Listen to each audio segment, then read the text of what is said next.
আমার ভাইরা সেই সময় আপনার আমার পীর মুর্শিদ মুফতি আযম আলা হযরত মিজলা হুজুর পীর কেবলা রহমাতুল্লাহ আলাইহি খাদিম সাহেবের মুখের দিকে যে বলেছিলেন, ও বাবা খাদিম সাহেব, আল্লাহ পাক আমি আবু জাফরের জাহিরি দুটো চোখকে কানা করে দিয়েছেন বটে, কিন্তু আল্লাহ পাক যে দুটো আমার বাতিনি চোখ এনায়েত করেছেন, কুদরতি চোখ এনায়েত করেছেন, নূরের চোখ এনায়েত করেছেন, ওই চোখের দ্বারাই আল্লাহ পাক আমি আবু জাফরকে সাত তবক জমিনের নিচ থেকে নিয়ে সাত তবক আসমান পর্যন্ত, আরশে আল্লাহ পর্যন্ত আল্লাহ পাক আমাকে তন্ন তন্ন করে দেখিয়ে থাকে। আজকে বই পড়া মানুষ, কিতাব পড়া মানুষ। আব্বা হুজুর কেবলাকে দেখেছি হাত লাস্টে শেষ বয়সে হাতের কাঁপতো, কিন্তু ওই অবস্থায় কিতাব ধরে ভাত খেতে খেতে বোনেরা খাইয়ে দিচ্ছে, মা খাইয়ে দিচ্ছে, কিতাব দেখছে।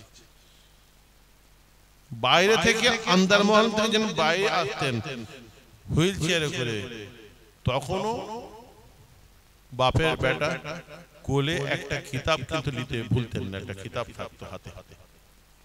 বাড়িতে কিতাবের আলমারি, মাথার কাছে লাইব্রেরি, বাইরে দরবারে যেখানে বসে থাকেন সেখানে সব দরকারি কিতাবগুলো হাতের কাছে সব আনা আছে, সেখানে দেখবেন 4টে আলমারি কিতাবের। আবার মেজ হুজুরের নামে একটা লাইব্রেরি করেছিলেন, সেখানে লাখ লাখ টাকার কিতাব। আবার মেজ হুজুর নিজের কিতাবগুলো ওখানে অফ করে দিয়েছিলেন, ওখানে আছে। এনে এনে ওগুলো দেখতেন। বই পড়া মানুষ। মেজ হুজুর কেবলা রহমতুল্লাহর সঙ্গে যখন দেখা করতে যেতেন, বাপ বলে বলছি না, এখন অনেক খাদেম বেঁচে আছে, জিজ্ঞাসা করতে পারেন, তো মেজ হুজুর কেবলা আব্বা হুজুর করে ঘরে ঢুকে সালাম দেওয়ার সঙ্গে সঙ্গে মেজ হুজুর কেবলা পা দুটোকে এরকম গুটিয়ে নিতেন। তো খাদেমদের মধ্যে ওরা পরে বলছে, আব্বা যান, বড় ভাই যান, হুজুর কেবলা তো আপনার ছেলে, আপনি তো বাপ, তো ছেলে যখন ঘরে আসে, আপনার ছেলে বড় ভাই হুজুর যখন আসে, আপনি পা গুটিয়ে নেন কেন আব্বাজান? আপনার তো ছেলে, আপনাদের কত ছোট, আপনার ছেলে। তখন হাসছেন মুচকে মুচকে, বলছে ছেলে, এটা আবার নতুন কথা কি হলো, কে জানে না বাবা, কিন্তু আমার সাইফুদ্দিনের মধ্যে আল্লাহ পাক যে ইলম, যে জ্ঞান, যে বিদ্যে, যে জ্ঞান, যে ইলম দান করেছেন, ওর ভিতরে ওই জ্ঞানটার, ওই ইলমটার আমি সম্মান দিই, বলুন সুবহানাল্লাহ। ওলিরা ওলি বিশ্বের আসত, ফুলের কদর বুলবুলরাই বুঝতে পারে, জওহরে না জওহরে কি চিনতে পারেন? বই পড়া মানুষ। যখন কোনো জায়গায় আরবি এবারটা খুঁজে পাচ্ছি না, আব্বা হুজুরকে বলছি, আব্বা জান, ওই দাদা জান যে ওই আরবি এবারটা বলেন, ওইটা আমি মুখস্থ করতে চাই, ফুল জলসায় আমি ওই এবারটা বলবো। হাসছেন, কিতাবের কথা, এলমানের কথা বললে খুশি হতে। তো এইরকম ঘাটটা ঘুরিয়ে ওই আলমারিতে সব কিতাবগুলো সাজানো আছে। এদিকে কোণে দেখো একটা বই আছে, দেখবে লেখা আছে নাম আত-তাকাশশুফ। ওই তাকাশশুফ বলে কিতাবটাকে পারো, হাদিসের কিতাব তাকাশশুফ। ওই কিতাবটা বার করে ঝেড়ে ঝুড়ে হুজুরের হাতে দিলাম, একদম পাতা উল্টে একদম ডাইরেক্ট যে এবারটা আমি মুখস্থ করতে চাইছি, এবারটা বার করে আমার হাতে দিয়ে বলে, এটা লিখে নাও, লিখে এটা মুখস্থ করে নেবে, বলুন সুবহানাল্লাহ। বই পড়া বলো। আমার ভাইরা, হযরতে আবু বকর রাদিয়াল্লাহু তাআলা আনহু রাস্তা দিয়ে হেঁটে হেঁটে যাচ্ছেন, যেতে যেতে হযরতে হানজালা রাদিয়াল্লাহু তাআলা আনহুর সঙ্গে দেখা হয়ে গেল। বয়সে বড় ছিলেন, তাই আবু বকর রাদিয়াল্লাহু তাআলা আনহু আগে সালাম দিলেন। সালাম দিয়ে বলেছিলেন, কাইফা আনতা, ও ভাই হানজালা, আপনি কেমন আছেন? সঙ্গে সঙ্গে উত্তর হযরতে হানজালা বলেছিলেন, নাফাকা হানজালা, আমি হানজালা মুনাফিক হয়ে গিয়েছি। সুবহানাল্লাহ, কি মা তাকুলু, আল্লাহর নবীর এত বড় সাহাবা, আপনি কি বলছেন? আপনি মুনাফিক হয়ে গেছেন, কি করেছেন আপনি? সেই সময় বলেছেন কুনতু নাকুনু ইনদান নবী সাল্লাল্লাহু আলাইহি ওয়াসাল্লাম বিযিকরিনা বিন-নারি কান্নী রাই আইনুন ফাইযা খারাজনা মিন ইনদিহি আফসানাল আজওয়াজা ওয়াল আওকাদা ওয়াসিয়াতা ওয়া নাসিয়া কাসীরা। ও ভাই আবু বকর, আমি হানজালা যখন আল্লাহর নবীর দরবার শরীফে যাই, আল্লাহর নবীর দরবার শরীফে যাওয়ার সঙ্গে সঙ্গে আল্লাহ জান্নাত জাহান্নামটা এই রকম আমার চোখের সামনে ভেসে ওঠে। আল্লাহর আরশ আজিমটা আমি দেখতে পাই, জান্নাত জাহান্নাম দেখতে পাই। আর আল্লাহ নবীর দরবার শরীফ থেকে যখন আমি বাড়িতে চলে আসি, বাড়িতে চলে আসার সঙ্গে সঙ্গে আমার বিবি ছেলে, আমার ঘর সংসার সব আমাকে ভুলিয়ে দেয়, আর আমি কিছুই দেখতে পাই না। নবীর কাছে নবীর মতন, সামনে একরকম পেছনে একরকম, আমি মুনাফিক হয়ে গেছি। সঙ্গে সঙ্গে হযরত আবু বকর রাদিয়াল্লাহু তাআলা আনহু বলেছেন, ভাই আমারও তো এরকম অবস্থা হয়, আমিও যখন আল্লাহর নবীর দরবারে যাই, যাওয়ার সঙ্গে সঙ্গে একদম জান্নাত জাহান্নাম আমি চোখে দেখতে পাই, আরশে আজিম দেখতে পাই। আর আল্লাহর নবীর দরবার শরীফ থেকে যখন চলে আসি, আমার বিবি ছেলে, আমার সংসার আমাকে সব ভুলিয়ে দেয়, আর আমি কিছুই দেখতে পাই না। দুজনে একসঙ্গে আল্লাহর নবীর দরবার শরীফে এসে আল্লাহর নবীকে জিজ্ঞাসা করেছিলেন। আমার ভাইরা, আল্লাহর নবী সেই সময় বলেছিলেন, লাউ তাদুমুনা আলা মা তাকুনু মিন ইনদিহি লাসাফাতকুমুল মালাইকা আলা ফুরুশিকুম ওয়া ফিতুরিকুম ওয়ালাকিন্না ইয়া হানজালা সাতুন ওয়া সাতুন ওয়া সা। ও আবু বকর, ও হানজালা, তোমরা আমি নবীর দরবার শরীফে যখন আসো, এসে যে মন নিয়ে, যে অন্তর নিয়ে, যে একগ্রতা নিয়ে তোমরা বসে থাকো, ওই অন্তর, ওই মন, ওই একগ্রতা তো তোমরা তোমাদের বাড়িতে রাখতে পারো নাই। আরে তোমাদের বাড়িতে যদি তোমরা ওই অন্তর, ওই মন, ওই চেতনা যদি রাখতে পারতে, আমি নবী বলছি, আরে তোমাদের বাড়ি তো দূরের কথা, তোমাদের বিছানায় শুয়ে শুয়ে শুয়ে সকাল সন্ধ্যে সর্বদাই আল্লাহ ৭০,০০০ মালায়েকা ফেরেশতা তোমাদের সঙ্গে হাতাহাতি মুসাফা করতে থাকতো।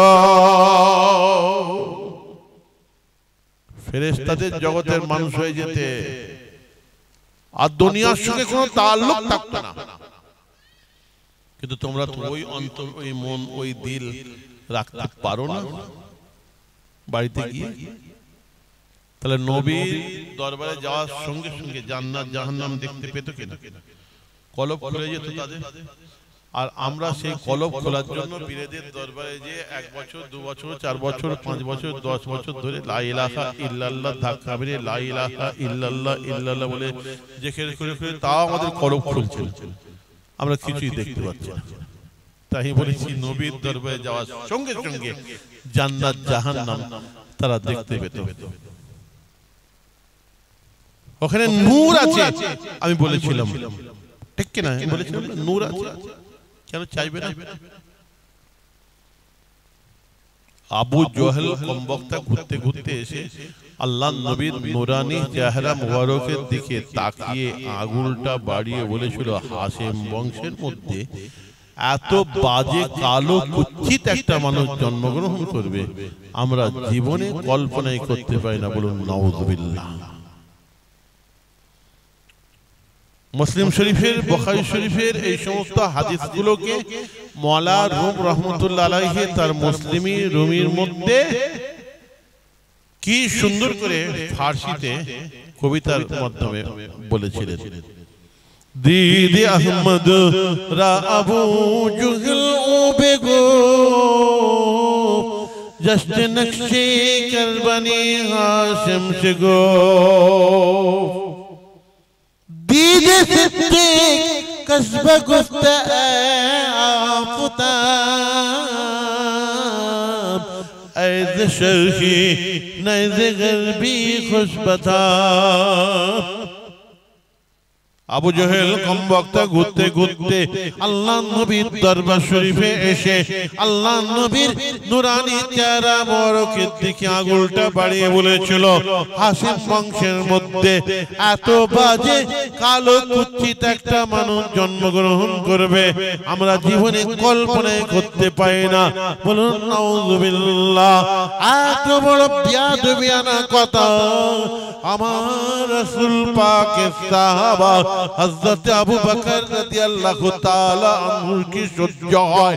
সঙ্গে সঙ্গে উঠে দাঁড়িয়ে বলেছিলেন, ইয়া রাসূলুল্লাহ, ইয়া হাবিবাল্লাহ, আবু জহল মিথ্যে কথা বলেছে। ইয়া রাসূলুল্লাহ, ইয়া হাবিবাল্লাহ, আবু জহলের কথায় আপনি মনে ব্যথা নেবেন না, আপনি মনে কষ্ট নেবেন না। আমি আবু বকর যখন আপনার নুরানি চেহারা মোবারকের নূরের আলোর দিকে তাকাই, তাকাবার সঙ্গে সঙ্গে আপনার নুরানি চেহারা মোবারকের মধ্যে আমি এত নূর দেখি, এত নূর দেখি, এত আলো দেখি, এত আলো দেখি। আপনার নুরানি চেহারা মোবারকের নূরের আলোর কাছে হুজুর চাঁদের আলো টেকাবে না, আর সূর্যের আলো টেকাবে না। জোরে বলুন না সুবহানাল্লাহ। এটা সিলসিলায়ে ফুরফুরা শরীফের মাহফিল, এখানে কোন রকম কুঞ্জুসি চলবে না। জোরে জোরে সুবহানাল্লাহ বলতে হবে, জোরে জোরে দরুদ শরীফ পড়তে হবে, জোরে জোরে আল্লাহর নামের ধ্বনি দিতে হবে, জোরে জোরে মিলাদ পড়তে হবে, জোরে জোরে নবীর উপরে দাঁড়িয়ে সালাম পড়তে হবে, জোরে জোরে আল্লাহর দরবারে হাত তুলে মোনাজাত করতে হবে। এখানে ওই সব কুঞ্জুসি কিপটেমু চলবে না। ওই সব কিছু দল ফল আছে জামাতটা খালি কুঞ্জুসি, বলে এই দরুদ শরীফটা পড়া যাবে না, ওইটা পড়া যাবে না, চেঁচিয়ে দরুদ শরীফ পড়া যাবে না, এই পড়া যাবে না, ওই পড়া যাবে না, খালি ফতোয়াবাজি, খালি কুঞ্জুসি। নবীর উপরে আপনি মিলাদ পড়বেন, একটু সালাম পড়বেন না, সালাম পড়া যাবে না, বেদাত, দাঁড়িয়ে সালাম পড়া যাবে না, এই যাবে না, ওই যাবে না, ওই হবে না, ওই হবে না, খালি কুঞ্জুসি। একটু আল্লাহর দরবারে হাত তুলে মোনাজাত করবেন। আল্লাহর দরবারে আমরা চাই, পৃথিবীতে অন্য কারো কাছে আমরা চাই না, আল্লাহর কাছে চাইবো, সেখানেও কুঞ্জুসি। বলছে আজানের পরে হাত তুলে মোনাজাত করা যাবে না, আবার নামাজের পরে সালাম ফিরে হাত তুলে মোনাজাত করা যাবে না, এই যাবে না, সেই যাবে না, খালি কুঞ্জুসি। কালকে আমি জলসাই মাহফিলে গেছি, সেই বসিরহাট কোটুরে, ওখানে আপনার ওই কি ধর্মতলা বলে একটা জায়গা আছে, কি জায়গাটা বেশ ভুলে গেলাম।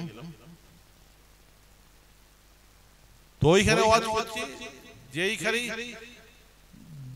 সালাম পড়ে বলে দাঁড়িয়েছি, বাবা একজন মৌলানা সাহেব আর একজন ছাত্র সঙ্গে সঙ্গে জুতোটা নিয়ে পরিত মরিত করে একদম উঠে দৌড়ে বেরিয়ে চলে গেল। যেন যদি উঠে দাঁড়িয়ে পড়ে যেন কাফের হয়ে যাবে। ভালো ভালো আবার খাবার সময় দেখি ওই মৌলানা সাহেব এসে পড়ছি, পড়াশোনা করছে, আমাকে খাওয়াবে বলে এসে আমি, হ্যাঁ গা তুমি এরকম করে দৌড়ে পালিয়ে গেলে কেন? সরকার মাহওয়াল অনুযায়ী যদি একবার দাঁড়াতে, তুমি কি কাফের হয়ে যেতে? তুমি কি গোলাম মুর্তজা সাহেবের মতন এরকম একটা ওয়াদা করে হয়েছে নাকি যে আমি গোলাম মুর্তজা সাহেব, যেটা এখন আপনি ওয়াজ বার করলে, এটা তো ছুপিয়ে না যে আমি গোলাম মুর্তজা, শুকুরের গোশ, শরীরের গোশ খাওয়া যেমন হারাম কি জিনিস জানি না, ওইরকম কিয়াম পড়া কি জিনিস আমি জানি না, এই কথা বলেছে। ওই রকম তুমি করেছো নাকি? একদম সবার সামনে বলছি। আমি জানো যখন আব্বা হুজুর কিবলা দিল্লিতে ওয়াজ করতে গেলেন, ওখানে বদরুদ্দিন আজমল খান, উনি দেওয়ান মাদ্রাসার 1 নম্বর দাতা, সারা ওয়ার্ল্ডে আতরের দোকান আছে। তো সমস্ত দেওয়ান্দি আলেমদেরকে নিয়ে এসে বসেছিলেন, ওনাদের দাওয়াত ছিল। তো আব্বা হুজুর কিবলা ওয়াজ করলেন। ওয়াজ করতে করতে যখন ওয়াজ শেষের দিকে শেষ হয়ে গেল, সালাম পড়ার আগে আব্বা হুজুর ঠিক এই কথা বলেছিলেন যে ভাই मुझे माफ फरमाइए, मैं तो क़याम करूंगा। लेकिन ये फुरफुरा शरीफ का क़याम है, ये बरेली और देवबंदी का वो झगड़ालू क़याम नहीं है जनाब, ये फुरफुरा शरीफ का क़याम है। ये दिल की आरज़ू है, दिल की तमन्ना है, दिल की आरज़ू है। हमारे यहाँ क़याम मुस्तहसन है, ना हम लोग इसको वाजिब समझते हैं ना फर्ज। एक কথা বলে যখন দাঁড়িয়ে সালাম পড়লেন তো সমস্ত যারা এসেছিল সবাই উঠে সালাম পড়লো। কি হয়েছে একবার দাঁড়ালে? দাদা হুজুর কেবলা বলেছেন মুস্তাহসান ভালো কাজ করলে সওয়াব আছে, আমার ভক্ত মুরিদ করবে। তিনি হচ্ছেন আমাদের উলিল আমর, উলিল আমর হুকুম মানা ওয়াজিব। আমরা তাই বাংলার কোটি কোটি মানুষ আমরা পড়ি, ব্যাস ফিনিশ। আমরা ওয়াজিব ফরজও আমরা বলি না। দেখবেন রেজবিওয়ালা যারা, বেরেলিওয়ালা যারা খালি চেয়ার রেখে দেয়, সেখানে চাদর দিয়ে ফুল দিয়ে যে নবী এসে ওখানে বসে আছে, নবীকে হাজে নাজের জেনে সালাম পড়ে এবং কিয়াম পড়াকে ওয়াজিব ফরজ জানে। আমি বললাম যে দেওবন্দের অত বড় বড় আলেমরা সব উঠে দাঁড়িয়ে পড়লো, তুমি কালকের ভোজ খেয়ে মৌলভী সাহেব তুমি দৌড়ের মধ্যে পালালে কেন? আগে তুমি উত্তর দিতে হবে, তুমি পালালে কেন? এত তোমাদের মনে হিংসা কেন ধরেছে? আজকে যদি তোমরা পীর ধরতে, পীরের সোহবত পেতে, যদি তরিকা মশ করতে, এত হিংসা থাকতো না। তরিকা না মশ করলে, লা ইলাহা ইল্লাল্লাহ ধাক্কা না মারলে হিংসা যাবে না মন থেকে। তোমাদের বাবার বাবা ইমদাদুল্লাহ মুহাজির মাক্কি রহমাতুল্লাহ আলাইহি, তিনি তো সালাম পড়েছে। আবার শের আশারের মধ্যে, কবিতার মধ্যে যতবার নবীর নাম বের হয়ে যেত উনি উঠে দাঁড়াতেন, দরবারের মানুষগুলো উঠে দাঁড়াতেন। বলুন সুবহানাল্লাহ। একটু পড়াশোনা করো, খবর রাখো। তোমাদের তো কালবি বাপ, পীর মানে তো কালবি বাপ। তোমাদের বাপরা কি করেছে দেখো। ও সৌদি আরবের ওয়াহাবিদের নিয়ে নাচছো কেন? আমাদের সেজরা বার করা, সেজরা তাইয়্যিবা দেখবে ওখানে আপনার সৈয়দ আহমদ বেরেলি রহমতুল্লাহ আলাইহির নাম আছে। ওই পীরের তরিকায় যে তোমাদের ওখানে যিনি আকাবে, তার নাম ওখানে আছে। মৌলভী সাহেব কালকে চলে যাও সাহারানপুরে, মৌলানা জাকারিয়া সাহেব রহমতুল্লাহ আলাইহির ছেলে এখনো বেঁচে আছে, যে দেখো সেখানে পীর মুরিদি করছে, এখনো সেখানে জিকির হচ্ছে। আসার সময় যে ফুঁক দিয়ে দেন, না তোমার মাথায় ফুঁক দেবনি, তুমি তো বলবে বেদাত, তুমি তো দাদা হয়ে গেলে মাসলা কি মাননি, তোমার মাথায় ফুঁক দেবনি। লোকজনের সামনে কালকে খালি ঘুন ঘুন ঘুন ঘুন করছে। আমি জানো আমাকে, আমি তেতুলিয়া আবু জাফরিয়া সিদ্দিকিয়া খারেজিয়া মাদ্রাসা ওখানে সভাপতি, ওখানে 10 জন দেওবন্দি আলেম আছে, তারা তাদের সঙ্গে কথা হয়, তারা দাঁড়িয়ে সালাম পড়ে। তার তো গোড়া নয়, তোর উস্তাদ কে? এইভাবে ধরেছে। যাই হোক, তা আমাদের এখানে কুঞ্জুসি হবে না, জোরে জোরে সুবহানাল্লাহ হবে। এটা হচ্ছে সিলসিলা ফুরফুরা শরীফ, দাদা হুজুর কেবলার সিলসিলা মানুষ, দাদা হুজুর কেবলার মুরিদ আমরা। আমার ভাইরা, আল্লাহ নবী বলেছেন আবু জহল ঠিকই দেখেছে, আর আমার সাহাবা আবু বকর ঠিকই দেখেছে। আবু জহলের অন্তরটা, কলবটা, গোস্তের টুকরোটা অপরিষ্কার, কালো গোস্তের টুকরোর মধ্যে দিয়ে, কালো কলবের মধ্যে দিয়ে, কালো চশমা পরে, কালো সানগ্লাস পরে আমাকে দেখেছে।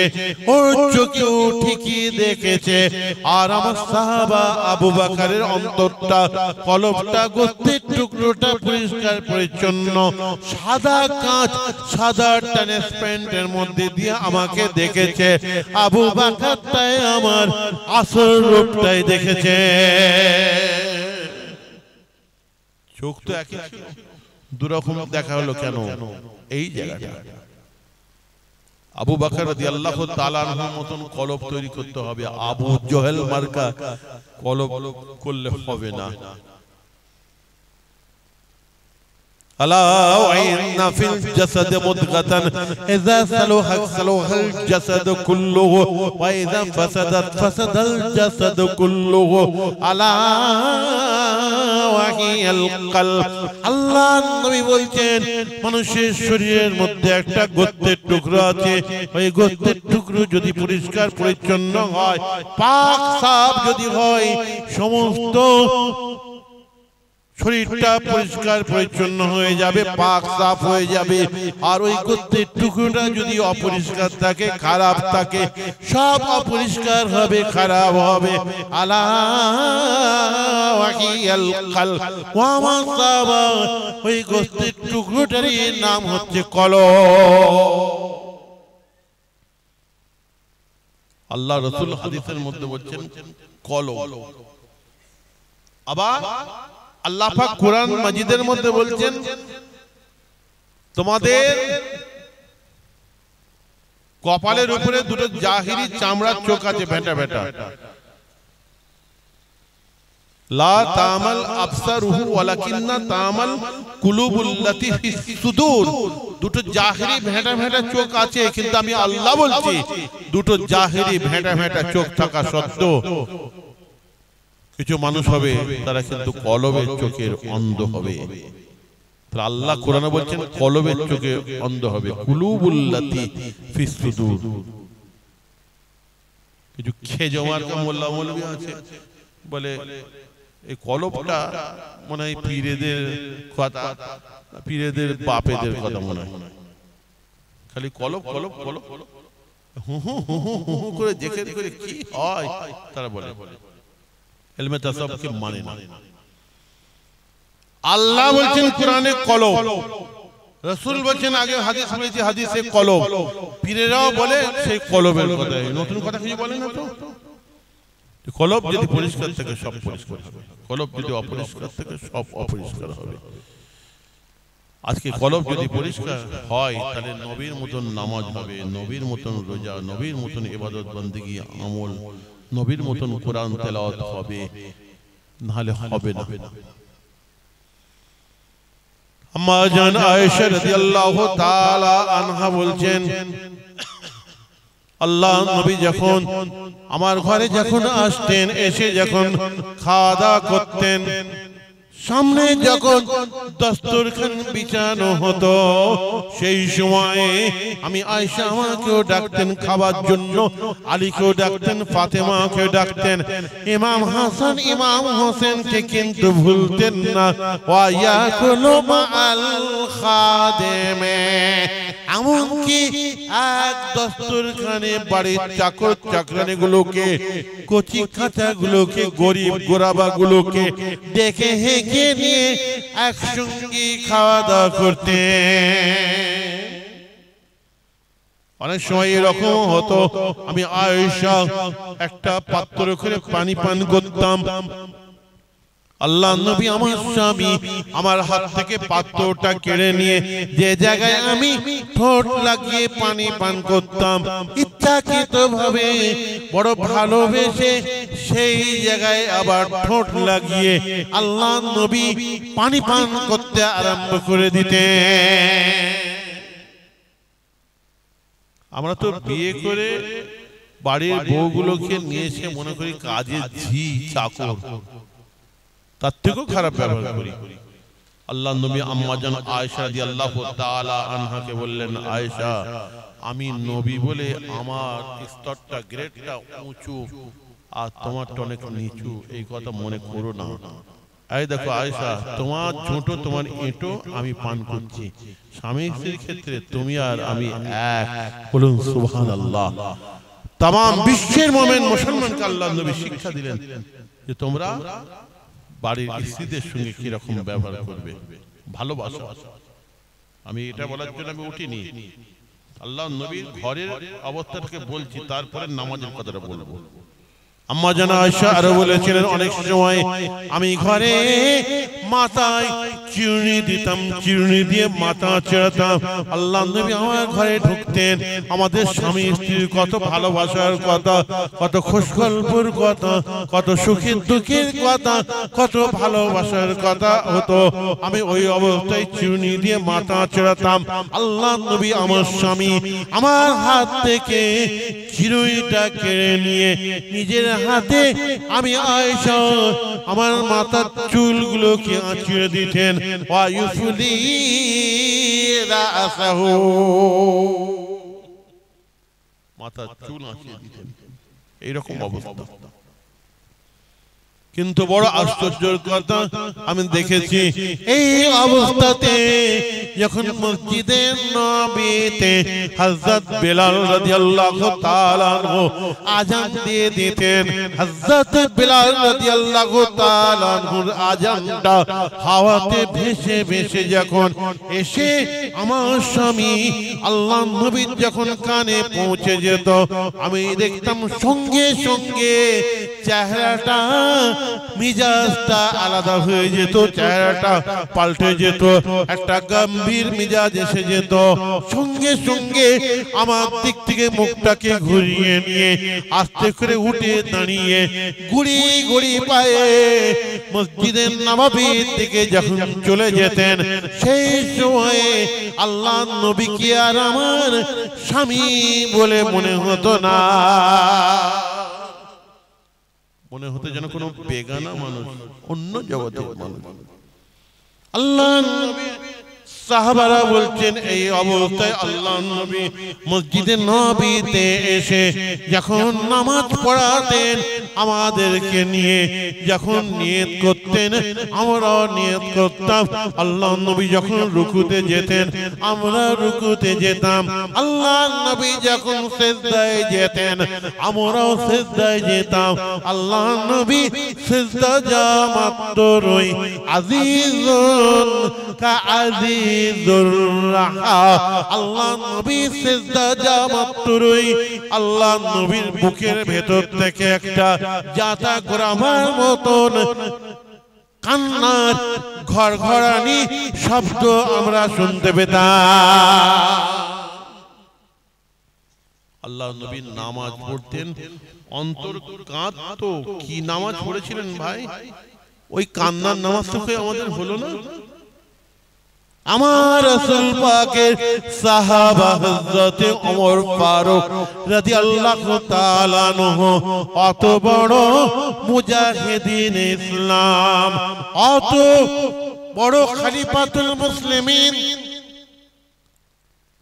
আবার অত কঠিন দিলের মানুষটা যখন নামাজ পড়তেন নামাজের মধ্যে এত কান্না কাঁদতেন, এত কান্না কাঁদতেন, নাশে যা ওমরও টুকরে টুকরে কাঁদতেন। আল্লাহ নবী সাহাবারা বলছেন শেষ কাতারে দাঁড়িয়ে দাঁড়িয়ে ওমর ফারুক রাদিয়াল্লাহু তাআলা আনহুর নামাজের মধ্যে টুকরে টুকরে কান্না শব্দটা আমরা শেষ কাতারে দাঁড়িয়ে শুনতে পেতাম। কত কঠিন হৃদয়ের মানুষটা বাচ্চা ছেলের মতন কাঁদছে। যে ওমর ফারুক রাদিয়াল্লাহু তাআলা তার ছেলে যখন অন্যায় করেছিল, অপরাধ করেছিল, জাল্লাদকে ডেকে বলেছিল আজকে আমার ছেলে অন্যায় করেছে, অপরাধ করেছে, এই অন্যায় অপরাধ যদি অন্যজন করত তার জন্য যে সাজা আমার আছে আমার রাজ্যে, আজকে ও পিঠের উপরে গুনে গুনে ৮০টা কড়া মারা। আস্তে আস্তে যেন মারবে না, আমি এখানে দাঁড়িয়ে আছি, আমি ওমর ফারুকের কড়া তাহলে তোমার পিঠের উপরে পড়বে। নিজের চোখের সামনে নিজের ছেলেকে জাল্লাদ কড়া মারতে মারতে মারতে মারতে বুক ফেটে কলজে ফেটে মারা গেল, রক্তাক্ত হয়ে গেল। ওমর ফারুক রাদিয়াল্লাহু তাআলা বললেন ওকে দাফন দিয়ে দাও, কাফন গোসল করে কাফন জড়িয়ে দাফন দিয়ে দাও, দাফন দিয়ে কবর দিয়ে দাও, কবর দিয়ে ওর কবরের উপরে 80টা কড়া মারতে যে কটা বাকি আছে ওর কবরের উপরে মেরে 80টা পূরণ করে দাও। সেই মানুষটা নামাজের মধ্যে ঝরঝর করে কাঁদছেন। যে ওমর ফারুক রাদিয়াল্লাহু তাআলা আল্লাহর নবীর দরবার শরীফে এসে যখন দাঁড়িয়েছেন, আল্লাহর নবী বললেন, ও ওমর, তোমার কপাল দিয়ে রক্ত ঝরছে কেন? তোমার কপালকে ফাটিয়ে দিল। আমার ভাইরা, সেই সময় ওমর ফারুক রাদিয়াল্লাহু তাআলা আনহু একটু রসিকতা করে সিনাটাকে টান করে বুক ফুলিয়ে আল্লাহর নবীর দিকে চেয়ে বলেছিলেন, ইয়া রাসূলুল্লাহ, ইয়া হাবিবাল্লাহ, আরবের বুকে এমন কোন মায়ের লাল পয়দা হয়নি, এমন কোন মায়ের লাল জন্মগ্রহণ করেনি যে আমি ওমরের কপাল ফাটিয়ে দেবে। ইয়া রাসূলুল্লাহ, ইয়া হাবিবাল্লাহ, আপনার একটা হাদিস শরীফ আমি ওমরের কপাল ফাটিয়ে দিয়েছে। ইয়া রাসূলুল্লাহ, ইয়া হাবিবাল্লাহ, আমি এবং আমার মেয়ে হাফসা এক ঘরে বাপ বেটি কথাবার্তা বলছিলাম। বাপ বেটির যা কথাবার্তা থাকে, এই অবস্থায় আমার এই হাদিসটা আপনার মনে পড়ে গেল। আপনি বলেছেন একটা বেগানা মহিলা আর একটা বেগানা পুরুষ যদি এক ঘরে হয়, একাকী হয়, এক ঘরে হয়, সেইখানে শয়তান দ্বিতীয় পক্ষ হিসাবে গিয়ে হাজির হয়ে কুকাজ করতে প্রস্তাব দেয়। এই হাদিসটা আপনার মনে পড়ে যাওয়ার সঙ্গে সঙ্গে ইয়া রাসূলুল্লাহ, ইয়া হাবিবাল্লাহ, আমি ওমর ঘর থেকে লাফ দিয়ে বের হয়ে আসার সময় ওই দরজার চৌকাঠটা আমি ওমরের কপালে লেগে গেছে, আমার কপাল ফেটে গেছে, আমার কপাল দিয়ে রক্ত ঝরছে, তাই আপনার হাদিস শরীফ আমি ওমরের কপাল ফাটিয়ে দিয়েছে। আল্লাহ নবী তো বলেছিলেন বেগানা পুরুষ আর বেগানা মহিলা, ওরা তো বাপ বেটি ছিলেন, ঠিক কিনা? বাপ বেটির এবার পর্দা আছে, কিন্তু ওমর ফারুক চিন্তা করলেন যে আমি বাপ হতে পারি, কিন্তু পুরুষের জাত জাত তো ও আমার মেয়ে হতে পারে, কিন্তু মহিলার জাত। আল্লাহ নবী বলেন বেগানা পুরুষ বেগানা মহিলা, বাপ বেটি হইয়া যাই হোক দরকার নেই, আমি ওখানে থাকবো না। উনি তাকওয়া করতেন, যারা তাকওয়া করে তার একটু বেশি বেশি করে, আল্লাহর ডর ভয় ছিল অন্তরে। সেই ওমর ফারুক রাদিয়াল্লাহু তাআলা আনহু তার অন্তরে কি আল্লাহর ডর ভয় আমি বলেছি। সেই ওমর ফারুকের একটা ভালোবাসার কথা বলবো। ওমর ফারুক রাদিয়াল্লাহু তাআলা আনহু হজ করতে গিয়েছেন। হজ করতে গিয়ে আপনারা জানেন খানায়ে কাবা দোয়া পড়ে একটা চক্কর দিয়ে ওই খানায়ে কাবার কোণে হাজরে আসওয়াদ পাথরটা সেটিং করা আছে, নিজের ঠোঁট দিয়ে চুমু খেতে হয়, কিন্তু আপনি এখন খেতে পারবেন না। লক্ষ লক্ষ মানুষের ভিড়, ঘন্টা পর ঘন্টা মানুষ দাঁড়িয়ে থাকে, একটু চুমু খাবে, খেতে পারে না। যদি কমজোর হার্টের মানুষ হয়, কমজোর দিলের মানুষ হয়, ওখানে হার্ট ফেল করে, বেহুশ হয়ে যায়, ওখানে দাঁড়িয়ে দাঁড়িয়ে দেখবেন মানুষ মারাও যায়। আর যারা যে চুমু খাচ্ছে বেয়াদবি করে খানায় কাবার গিলাফে খানায় কাবার দেয়ালে লাথি মেরে চুমু খেয়ে বেরোতে পারছে না, খানায় কাবার দেয়ালে পা দিয়ে লাথি মেরে ডিঙ্গিয়ে মানুষের মাথার উপর দিয়ে এসে পড়ছে। তাই মাসালায় আছে লক্ষ লক্ষ মানুষ একতলা দুতলা তিনতলা ঘুরে ঘুরে তওয়াফ করছে। ওই হাজরে আসওয়াদ পাথরের টানাটানি হলে বাদশার তরফ থেকে একটা সবুজ রঙের লাইট দিয়ে দিয়েছে।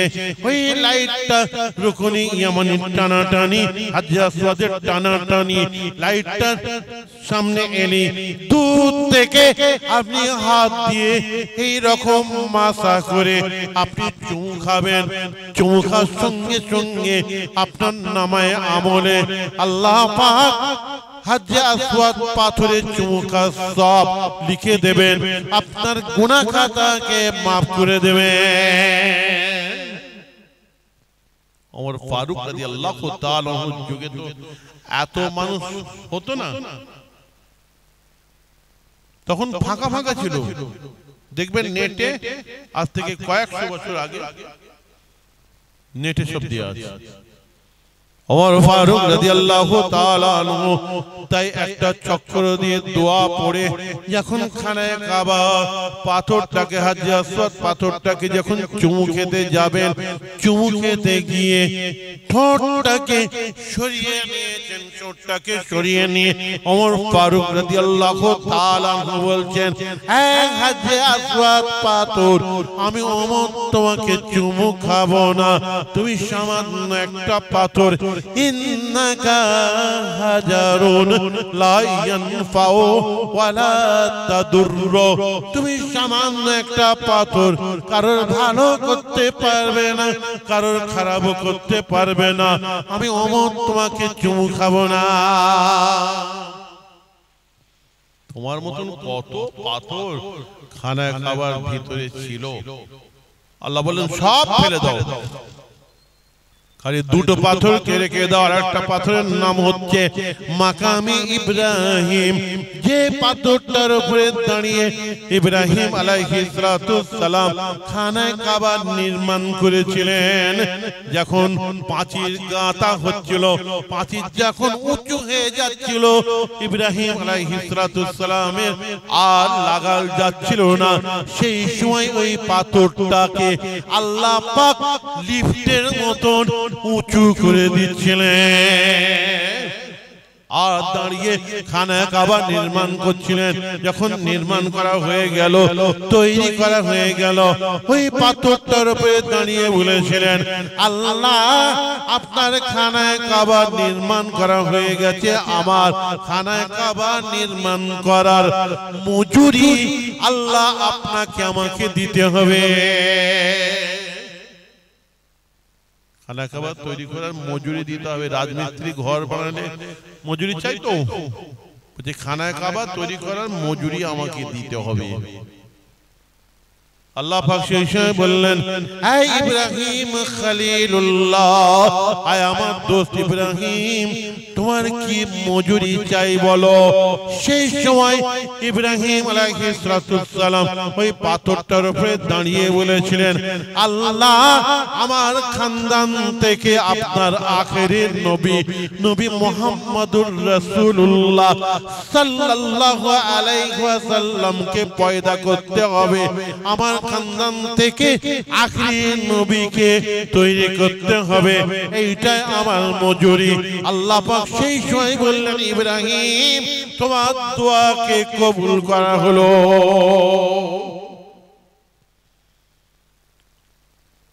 আমার ভাইরা, ইব্রাহিম আলাইহিস সালাম বলেছিলেন, আল্লাহ কিয়ামতের মহাময়দানে প্রত্যেকটা নবীরা যখন তাদেরকে জিজ্ঞাসা করা হবে তাদের বংশের পরিচয়ের কথা, সমস্ত নবীরা যখন তারা তাদের বংশের পরিচয় দেবে, সেই সময় আমি ইব্রাহিম যেন মুহাম্মাদের দাদা বলে পরিচয় দিতে পারি। আল্লাহ বললেন দোয়াকে কবুল করা হলো। ইব্রাহিম আলাইহিস সালাম জীবনে কয়েকশো পাথরের উপরে দাঁড়িয়েছিলেন, কিন্তু কোন পাথরের উপরে পায়ের নিশানা পড়ে নাই। কিন্তু যে পাথরটার উপরে দাঁড়িয়ে আল্লাহ নবী পয়দায়েশের কথা বলেছিলেন, খানায়ে কাবা নির্মাণ করেছিলেন, ওই পাথরটাকে আল্লাহ পাক মোমের মতন নরম করে দিয়েছিলেন, কাদার মতন নরম করে দিয়ে ইব্রাহিম আলাইহিস সালামের দুটো পায়ে নিশানা বানিয়ে দিয়েছিলেন। আর ওই পাথরটাকে হজের রুকুনের মধ্যে একদম ঢুকিয়ে দিলেন, বললেন খানায়ে কাবার সামনে, মুলতাজিমের সামনে, খানায়ে কাবার দরজার সামনে ওই পাথরটাকে রেখে দাও। আর কিয়ামত পর্যন্ত কোটি কোটি কোটি কোটি হাজী সাহেব যারা হজ করতে যাবে, 7টা চক্কর দিয়ে ওই পাথরটাকে মাকামে ইব্রাহিম ওই পাথরটাকে সামনে রেখে যদি 2 রাকাত নামাজ না পড়ে আমি আল্লাহ তাদের হজকে কবুল করব না। ওই পাথরটাকে রেখে দাও আর হাজী আসওয়াদ পাথরটাকে রেখে দাও। হাজী আসওয়াদ পাথরটাকে রেখে দেয়া হলো। আমার ভাইরা আল্লাহ নবী হাজী আসওয়াদ পাথরটাকে চুমু খেতে গিয়ে মুখটা সরিয়ে নিয়েছেন। ওমর ফারুক রাদিয়াল্লাহু তাআলা আনহু মুখটাকে সরিয়ে নিয়েছেন। সরিয়ে নিয়ে বলছেন, হে হাজী আসওয়াদ পাথর, আমি ওমর তোমাকে চুমু খাবো না। তারপরে আবার ঝরঝর ঝরঝর করে কাঁদতে কাঁদতে বলেছিলেন, হে হাজী আসওয়াদ পাথর, আমি ওমর তোমাকে চুমু খাবো, আমি ওমর তোমাকে চুমু খাবো। আমি ওমর কেন? আমি ওমরের ঘাড় তোমাকে চুমু খাবে। কেননা এই চামড়া চোখে বিশ্ব নবীকে আমার হাবিবকে আমি দেখেছি। ইন্নী রাআইতু রাসূলুল্লাহ সাল্লাল্লাহু আলাইহি ওয়াসাল্লাম ইকাব্বিলু মা কাব্বালতুকা। আমি চামড়া চোখে আমার হাবিবকে আল্লাহ নবীকে দেখেছি নিজের ঠোঁট দিয়ে তোমার গায়ে চুমু খেতে। আমার হাবিবের ঠোঁটের ছোঁয়া তোমার উপরে আছে, আমার হাবিবের ঠোঁটের নিশানা তোমার উপরে আছে। আমি ওমর কেন